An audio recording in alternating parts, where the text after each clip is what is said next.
147তম ঐতিহাসিক ঘোড়া দৌড় প্রতিযোগিতা 2026 সাতক্ষীরা জেলার শ্যামনগর উপজেলার ৮ নং বংশীপুর ইউনিয়ন পরিষদের আয়োজনে 14 মে 2026 বৃহস্পতিবার বিকাল 3টায় ক্লিনিক মোড় শিলতলা সংলগ্ন মাঠে ঘোড়া দৌড় প্রতিযোগিতা অনুষ্ঠিত হয়।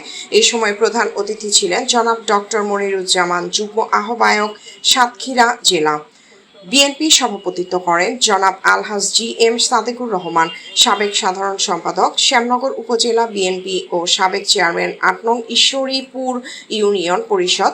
উক্ত প্রতিযোগিতায় 42টি প্রতিযোগী ঘোড়ার 4 ধাপের প্রথম স্থান অধিকার করেন সাতক্ষীরা জেলার কয়রা উপজেলার মোহাম্মদ ইব্রাহিম শিকারীর ঘোড়া, দ্বিতীয় স্থান অধিকার করেন লড়াই জেলার লোহাগড়া উপজেলার মোহাম্মদ সাদ্দাম হোসেনের ঘোড়া, তৃতীয় স্থান অধিকার করেন ফরিদপুর জেলার বাবুর আলীর ঘোড়া।